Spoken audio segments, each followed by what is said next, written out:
Ibihe byiza nshuti mukunzi wa Ituze 250 ubwire ngo ikaze cyane muri wa mwanya waho turebera hamwe ibigiye bitandukanye birimo kuvugwa hirya no hino mu Rwanda ndetse no hanze. Je ndi Queen of Trends, iyi ni Ituze 250. Ni utarakora subscribe wayikora kugira ngo ntukazajye ucikanwa n'amakuru, kuko icyambere ni amakuru, ibindi byose biza byiyongeraho. Hanyuma rero hari inkuru ngiye kukubwira irimo gucaracara niba warigeze kumenya uwitwa Bahavu Janet usa na se, cyangwa se ku mbuga nkoranyambaga ze, inshuti ze, abakunzi be, abafana be bakunze kumwita Mama Amoha kubera ko afite umwana we w'umukobwa witwa Amoha. Hanyuma rero Mama Amoha cyangwa se Bahavu usa na se Janet wamenyekanye muri filime nyarwanda, uyu mumama yari amaze iminsi ari mu rubanza cyangwa se arimo kuburana imodoka ye. Iyi modoka yari yaratsindiye mu marushanwa ya RIMA, ubwo ni Rwanda International Movie Award, yarayitsindiye ntiyayihabwa, ariko kuri iyi nshuro noneho ndabona hari inkuru ku gihe ivuga ngo kera kabaye Bahavu Janet yashyikirijwe imodoka iyatsindiye. Reka tumenye se byagenze bite, byaje kugenda gute kugira ngo abashe kuyibona. Ku isaha y'isa 4 z'ijoro nibwo Bahavu Janet yashyikirijwe imodoka yatsindiye muri Rwanda International Movie Award. Yari amaze ukwezi kose aburana kugeza ubwo rero akoze ikiganiro asaba abantu batandukanye kumukorera ubuvugizi. Ni ikiganiro rero yakoze asaba abantu batandukanye, yaba RIB, yaba itangazamakuru, kumukorera ubuvugizi kugira ngo abone imodoka yatsindiye, kuko mu by'ukuri yari yarakoze amarushanwa nk'abandi bose kandi bigaragara ko ari we wayitsindiye. Ni imodoka rero uyu mugore yashyikirijwe kuri uyu wa kabiri tariki ya 16 Gicurasi umwaka wa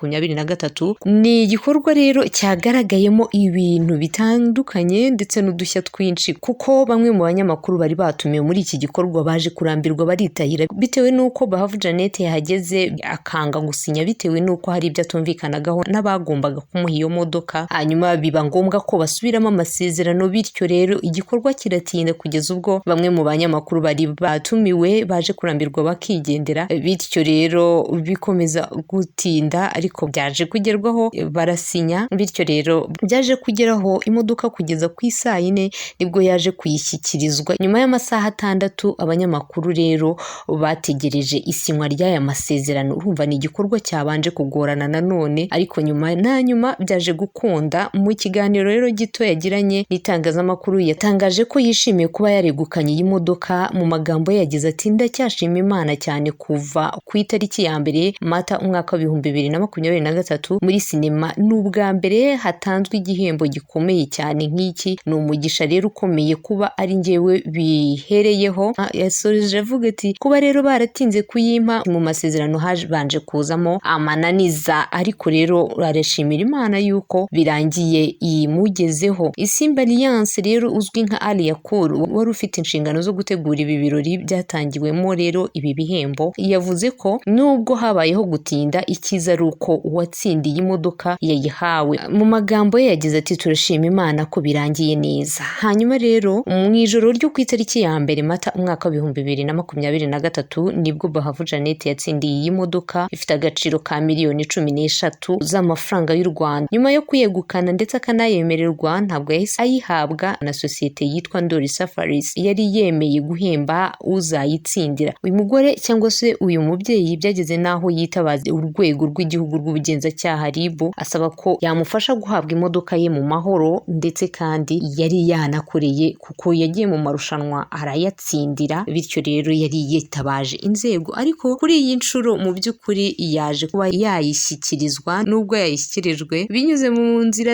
ndende kandi zitoroshye, ariko kuri iyi nshuro we n'abakunzi be mu by'ukuri bavuga bati turishimye, kandi ndetse barishimira intsinzi yabo. Reka twifurize rero Bahavu, tumubwire ngo kongs kuri we n'abafana be ndetse n'abandi bakunzi be ndetse n'umuryango we. Hanyuma rero nawe reka nkubwire ngo kora subscribe niba utarayikora. Hanyuma njyewe ndi Queen of Trends, iyi ni Ituze 250. Ibihe byiza nshuti mukunzi wa Ituze 250 ubwire ngo ikaze cyane muri wa mwanya waho turebera hamwe ibigiye bitandukanye birimo kuvugwa hirya no hino mu Rwanda ndetse no hanze. Je ndi Queen of Trends, iyi ni Ituze 250. Ni utarakora subscribe wayikora kugira ngo ntukazajye ucikanwa n'amakuru, kuko icyambere ni amakuru, ibindi byose biza byiyongeraho. Hanyuma rero hari inkuru ngiye kukubwira irimo gucaracara niba warigeze kumenya uwitwa Bahavu Janet usa na se, cyangwa se ku mbuga nkoranyambaga ze, ze, inshuti ze, abakunzi be, abafana be bakunze kumwita mama Amoha kubera ko afite umwana we w'umukobwa witwa Amoha. Hanyuma rero mama Amoha cyangwa se Bahavu Usanase Janet wamenyekanye muri filime nyarwanda, uyu mumama yari amaze iminsi ari mu rubanza cyangwa se arimo kuburana imodoka ye. Iyi modoka yari yaratsindiye mu marushanwa ya RIMA, ubwo ni Rwanda International Movie Award, yarayitsindiye ntiyayihabwa, ariko kuri iyi nshuro noneho ndabona hari inkuru ku gihe ivuga ngo kera kabaye Bahavu Janet yashyikirijwe imodoka yatsindiye. Reka tumenye se byagenze bite, byaje kugenda gute kugira ngo abashe kuyibona. Ku isaha y'isa yine z'ijoro nibwo Bahavu Janet yashyikirijwe imodoka yatsindiye muri Rwanda International Movie Award. Yari amaze ukwezi kose aburana kugeza ubwo rero akoze ikiganiro asaba abantu batandukanye kumukorera ubuvugizi. Ni ikiganiro rero yakoze asaba abantu batandukanye, yaba RIB, yaba itangazamakuru kumukorera ubuvugizi kugira ngo abone imodoka yatsindiye, kuko mu by'ukuri yari yarakoze amarushanwa nk'abandi bose kandi bigaragara ko ari we wayitsindiye. Ni imodoka rero uyu mugore yashyikirijwe kuri uyu wa kabiri tariki ya 16 Gicurasi umwaka wa 2023. Ni igikorwa rero cyagaragayemo ibintu bitandukanye ndetse n'udushya twinshi, kuko bamwe mu banyamakuru bari batumiwe muri iki gikorwa baje kurambirwa baritahira bitewe n'uko Bahavu Janet yahageze akanga gusinya bitewe n'uko hari ibyo atumvikanagaho n'abagombaga kumuha iyo modoka. Hanyuma biba ngombwa ko basubiramo amasezerano, bityo rero igikorwa kiratinda kugeza ubwo bamwe mu banyamakuru bari batumiwe baje kurambirwa bakigendera, bityo rero bikomeza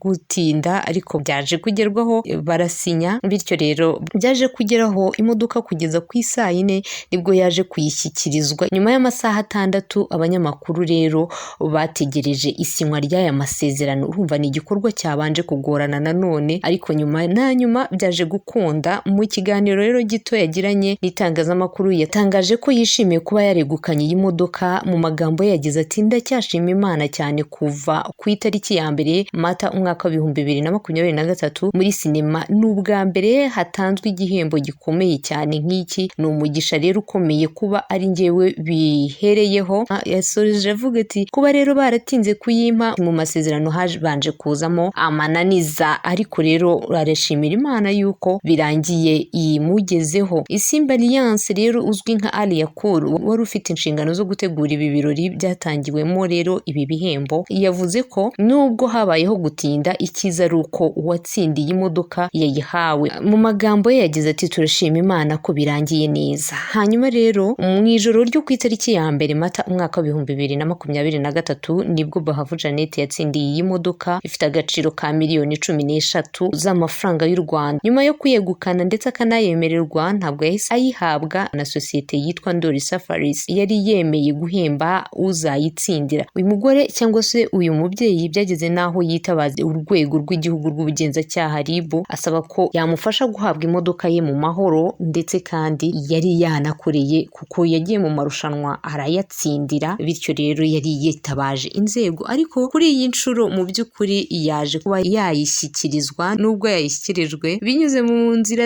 ndende kandi zitoroshye, ariko kuri iyi nshuro we n'abakunzi be mu by'ukuri bavuga bati turishimye kandi ndetse barishimira intsinzi yabo. Reka twifurize rero Bahavu, tumbwire ngo kongs kuri we n'abafana be ndetse n'abandi bakunzi be ndetse n'umuryango we. Hanyuma rero nawe reka nkubwire ngo kora subscribe niba utarayikora. Hanyuma ngiye ndi Queen of Trends, iyi ni Tuze 250.